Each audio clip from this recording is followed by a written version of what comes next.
Sir నమస్కారం sir. నమస్తే. Sir NTR గారి 'దేవరా' సినిమా అంటే మంచి హైప్ ఎక్స్‌పెక్టేషన్స్‌తో రిలీజ్ అయింది 27థ్ నాడు. అంటే అది బయటకు కనిపించకపోయినా ఎక్స్‌పెక్టేషన్స్ మాత్రం ఓ రేంజ్‌లో ఉన్నాయి. అయితే రిలీజ్ అయిన తర్వాత ఈ సినిమాకి కాస్త మిక్స్డ్ రివ్యూస్ రావడం చూసాము.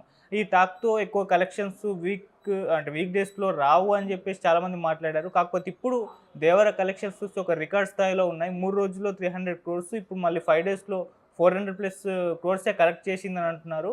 అంటే ఇటువంటి రికార్డ్ కలెక్షన్స్ పైన కొన్ని భిన్నాభిప్రాయాలు అయితే వ్యక్తమవుతున్నాయి. లేదు, ఫేక్ పోస్టర్లు ఏస్తున్నారు వీళ్ళు టీమ్ మేనేజ్మెంట్ అని చెప్పేసి కూడా వాదించే వాళ్ళు ఉన్నారు. కాకపోతే లేదు, ఇవి రియల్ కలెక్షన్స్ అని చెప్పేవాళ్ళు కూడా ఉన్నారు. మరి ఏం చెప్తారు ఈ 'దేవరా' రికార్డ్ కలెక్షన్స్ గురించి? అంటే ఆడియన్స్‌కి ఆప్షన్ ఇవ్వకుండా హ్మ్.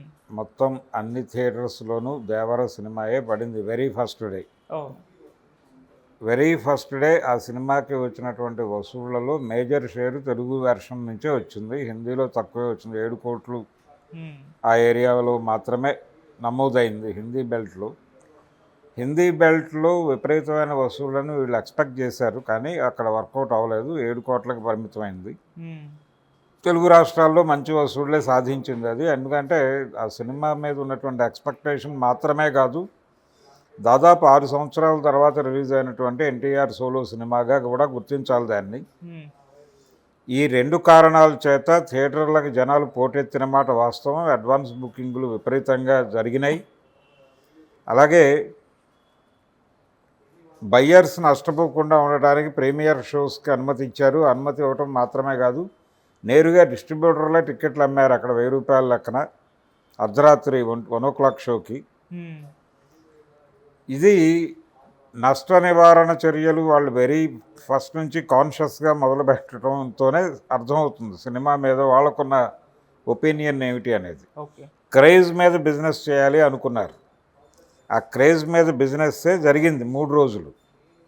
సినిమా రిలీజ్ అయిన రోజు కరెక్ట్గా 3 డేస్ అంటే శుక్ర, శని, ఆది 3 రోజులు మంచి వసూళ్లు సాధించడం మాత్రమే కాకుండా హిందీ బెల్ట్లో పెరుగుదల కనిపించింది, హ్మ్. తెలుగు బెల్ట్లో తగ్గుదల కనిపించింది. చాలా హై నుంచి డౌన్ఫాల్ చూసాం మనం, అక్కడ పెరిగింది. హ్మ్.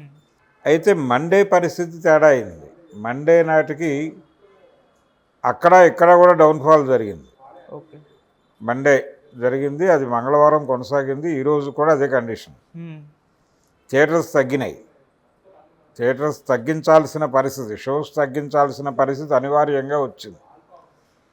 ఎందుకు రన్ని సస్టైన్ చేయలేకపోయింది సినిమా? వెళ్తున్నారు, ఇప్పటికీ థియేటర్కి వెళ్తున్న జనాలు ఉన్నారు. దానికి అవును.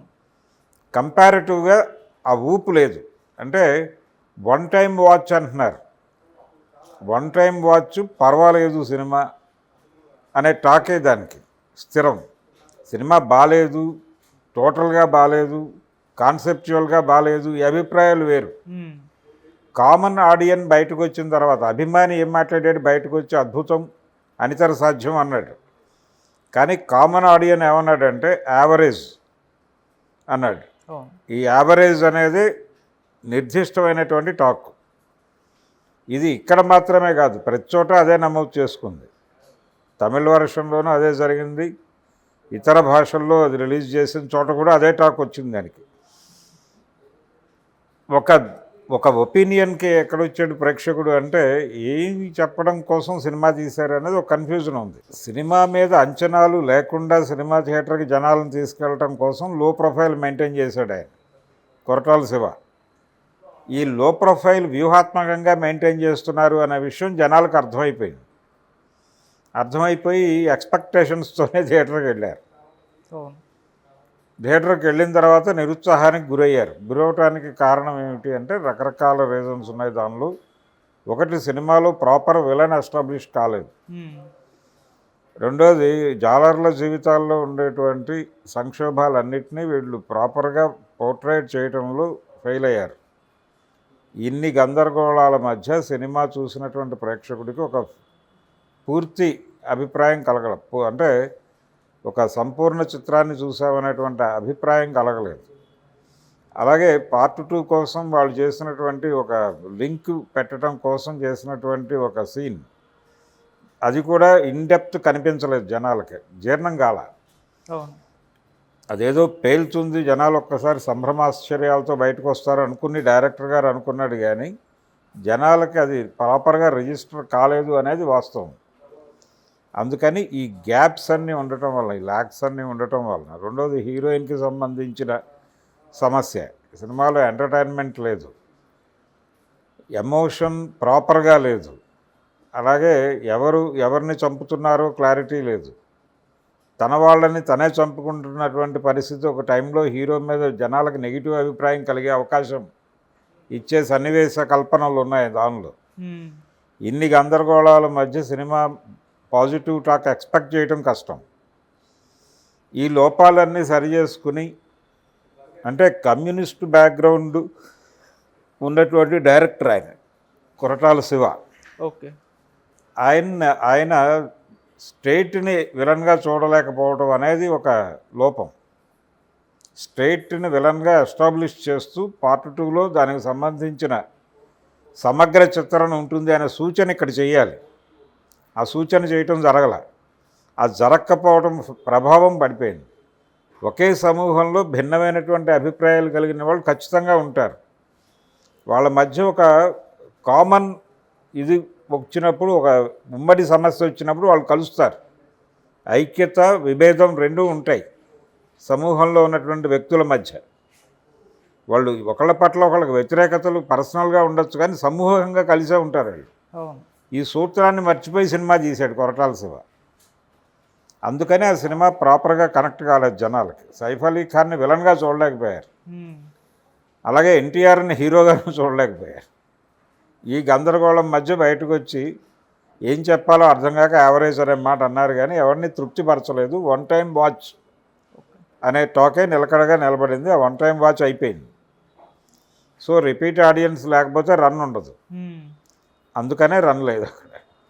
మీరేమో ఆప్షన్ ఇవ్వకుండా జనాల మొత్తానికి సినిమా చూపించారు, ఇది తప్ప వేరే గత్యంతరం లేదు మీకని. సో ఆ సినిమాకి రావాల్సిన డబ్బులు వచ్చేసినాయి, ఇంకా దాని మీద ఆశలు పెట్టుకోవడం అనవసరం. ఓకే. దాని కథ ముగిసింది. అయితే గ్యాప్ ఉంది చాలా. ఇప్పుడు ఇంకో పెద్ద సినిమా ఏమీ లేదు కనుచూపు మేరలో, పుష్ప 2 తప్ప. పుష్ప 2 గేమ్ చేంజర్ తప్ప ఏమీ లేదు. దీని పరిస్థితి ఇలా ఉంది కాబట్టి గేమ్ చేంజర్కి సంబంధించి ఆయన ఒక డిసెంబర్ అనే మాట అన్నాడు. డిసెంబరు, క్రిస్మస్ అనే ఒక శబ్దం చేసున్నారు, కానీ నిజానికి అది రెడీగా ఉంటే ప్రిపేర్ చేసి ఈ గ్యాప్లో వదిలేయటం బెటర్. అవును. దేవర హవా ముగిసింది కాబట్టి ఈ గ్యాప్ని వేస్ట్ చేసుకోకుండా ఈ గ్యాప్లో వేసేసుకుంటే పుష్ప వేడికి దానికి ప్రాబ్లం ఉండదు. అప్పుడు దిల్ రాజు గారు ఆ రకంగా ఏమన్నా ముందుకు లాక్కొస్తాడంటే, ప్రమోషనల్ యాక్టివిటీ బాగానే మొదలుపెట్టారు. నిన్న పాట రిలీజ్ అయింది, దానికి సంబంధించి ఓ చర్చ జరుగుతోంది బయట. శంకర్తో ప్రాపర్గా చేయించుకున్నాడు ఆయన దిల్ రాజు, తన అనుభవాన్ని రంగరించి అనే మాట వినిపిస్తోంది. సో అది ఇమ్మీడియట్గా కనుక దాన్ని రోప్లోకి లాక్కొచ్చేస్తాయి, లైన్లో పెట్టేస్తాయి, డెఫినెట్గా ప్రయోజనం ఉంటుంది అనేటువంటి ఒక అవకాశాన్ని అయితే దేవర కల్పించాడు. అది వాస్తవం. అంటే మండే నుంచి దానికి వసూళ్ల పరంపర డౌన్ఫాల్ జరుగుతోంది. మ్యాక్సిమం ఈ ఇమేజ్ మీద నడవటం అనేది నడిస్తే ఇంకొక 3-4 రోజులు నడుస్తుంది. ఆ తర్వాత కష్టమైన సినిమా. అందుకని సినిమా కథ అంటే హీరో మీద ఎంత నడవగలదో అంత నడిచేసింది, అది అయిపోయింది. హీరో దమ్ము మీద వచ్చిన రూపాయి ఇది. ఓకే. డైరెక్టర్ చేసినటువంటి విఫల ప్రయత్నంగానే చూడాలి ఈ సినిమాని. కొరటాల శివ ఆడియన్స్ని ఇబ్బంది పెట్టడం అనే వాస్తవం మీద ఆధారపడి జరిగినటువంటి డిజాస్టర్ ఇది. అందుకని హీరో కష్టము, దర్శకుడి నిర్లక్ష్యముగా దేవర అనే సినిమా పార్ట్ 1 రిజిస్టర్ అయింది జనాలకి. పార్ట్ 2లో ఎలాంటి కరెక్షన్స్ చేస్తాడో చూడాలి. పుష్ప 1కి కూడా డివైడ్ టాక్ వచ్చింది, విమర్శలు వచ్చినాయి. ఆ విమర్శల్ని సరి చేసుకోవడం కోసం గ్యాప్ తీసుకున్నాడు ఆయన స్క్రిప్ట్ డిజైన్కి పార్ట్ 2కి. దాంతోపాటు ఇంకా అనేక కారణాలు తోడై అది విపరీతంగా డిలే అయ్యి 3 ఏళ్ల తర్వాత ఇప్పుడు రిలీజ్ అవ్వబోతోంది. మరి పుష్ప 2కి ఆ పరిస్థితి ఉన్నప్పుడు దేవర 2కి మరి ఈయన ఏం చేస్తాడో చూడాలి. ఈలోపు ఎన్టీఆర్ కమిట్ అయిన సినిమాలు 2-3 ఉన్నాయి. అవి కంప్లీట్ అయిన తర్వాత మళ్ళీ దేవరాకి రావాలి. ఈ లోపల ఇది మర్చిపోయి మళ్ళీ దేవర ఫ్రెష్గా చూస్తారు జనాలు. ఇది టోటల్గా దేవర వసూళ్లకు సంబంధించినటువంటి అంచనాలు. ఇది రికార్డులు బద్దలు కొట్టడమో లేకపోతే కనీసం సలార్ నమోదు చేసినటువంటి ఆ 600-700 కోట్ల